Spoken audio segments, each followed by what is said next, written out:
Vous êtes avec Charles de formationwp.ca. Dans cette prochaine présentation, nous allons voir comment insérer des images dans des pages dans WordPress. Première chose à savoir, toutes les images, tous les documents que l'on place sur le site vont se retrouver dans une section qui s'appelle Médias. On peut aller voir déjà ce que j'ai dans ma bibliothèque. J'ai juste une image, tout simplement. Alors, les images, on peut aller voir leur adresse, on peut aller les modifier. J'y toucherai pas pour le moment. On va passer plutôt directement le module de page pour pouvoir insérer et modifier les images.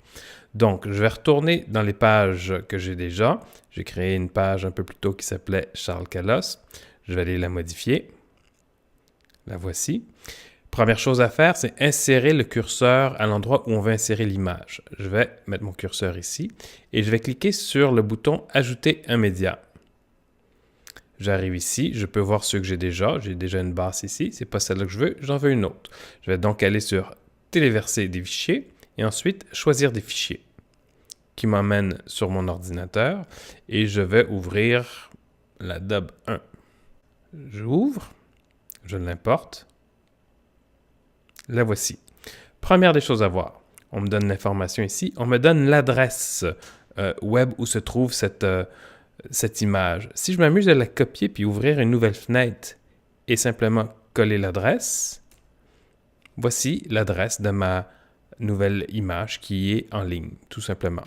Ça, pour l'exemple actuellement, ça ne nous sert pas à grand-chose, mais dans la vie, ça peut nous servir. Bon, alors première chose, je vois aussi qu'elle a un nom. Elle s'appelle dob1 parce que mon fichier, qui était d'ailleurs mal nommé, s'appelait dob1.jpg. Je vais l'appeler base orange Reverend. Parce que c'était la marque, c'est pas une orange, c'est une orange. C'était d'ailleurs une très belle base.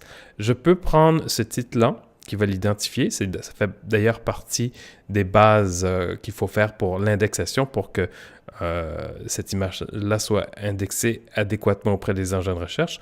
Je vais la copier. Je vais également la placer dans texte alternatif. Si je descends, il y a d'autres choses que je peux faire. Cette image-là, comment elle va être alignée par rapport à mon texte? Elle va être à la gauche du texte, au centre, à droite ou pas d'alignement? Je vais prendre gauche pour commencer. Puis je vois également que je peux lier à un fichier média, un fichier joint, un lien personnalisé. Pour le moment, aucun. Et mon image. La taille originale de mon image faisait 1200 par 896. Automatiquement, WordPress va faire des copies de cette image-là. 3. Une miniature, une moyenne, une grande. Moi, je vais décider de prendre la moyenne et je vais l'insérer dans la page. La voici. Je vais mettre à jour. Je vais aller voir la page. Et voici. Alors, mon image n'est pas cliquable. Je clique, il ne se passe rien. Et mon texte est aligné à la droite. Je vais retourner modifier la page. Je peux le faire par ici ou par ici. Pour les besoins de la cause, je vais me faire plus de texte. Moi, j'aime bien copier mon texte comme ça. D'ailleurs, la liste m'énerve. Je vais l'enlever. Voilà. Je vais ensuite modifier l'alignement de l'image. Si j'avais décidé de ne prendre aucun alignement, qu'est-ce qui se serait passé? En fait, le texte va continuer à la fin de l'image, donc en bas à droite de l'image. Si je mets à jour et que je vais voir la page, voilà comment ça paraît. Pas très esthétique. Je retourne modifier. Je peux m'amuser à l'aligner à la droite. Mettre à jour. Voir la page. Voilà. Je peux même m'amuser à aller aligner le texte avec l'image. Alors, je vais prendre mon texte, le sélectionner,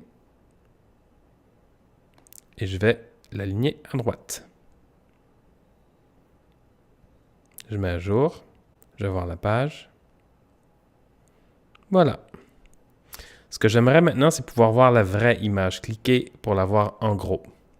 Je vais retourner modifier la page. Je vais sélectionner l'image, je vais aller l'éditer, la modifier. Et à partir d'ici, on se rappelle que je pouvais la lier à quelque chose. Je vais la lier au fichier média, qui est l'image réelle. Je vais mettre à jour. Et je vais mettre à jour également ici. On va aller voir la page. Si je clique, ça ouvre sur une nouvelle image qui prend toute la place. C'est pas très esthétique. En fait, il y a des extensions pour ça qui s'appellent Lightbox qui nous permet d'avoir une fenêtre qui s'ouvre par-dessus notre fenêtre en transparence. Vous pouvez aller visionner des vidéos là-dessus dans la section extensions sur le site formationwp.ca. Alors, je vais aller modifier ça encore une dernière fois. Et ce que je vais faire à ce moment-ci, je vais encore modifier le lien. Et plutôt que choisir de lien fichier média, je vais choisir un lien personnalisé. Et je veux que quand on clique là-dessus, on se retrouve sur le site de wlove.ca. Et étant donné que je vais sortir de mon site actuel pour aller vers un nouveau site, je vais cliquer sur Options avancées et sélectionner Ouvrir le lien dans un nouvel onglet. Je mets à jour, et je vais voir la page. Je clique, j'arrive sur le site de WLove et quand je le ferme, j'ai mon site qui est toujours là. Et c'est ce qui conclut cette présentation sur l'insertion des images à l'intérieur des pages de WordPress.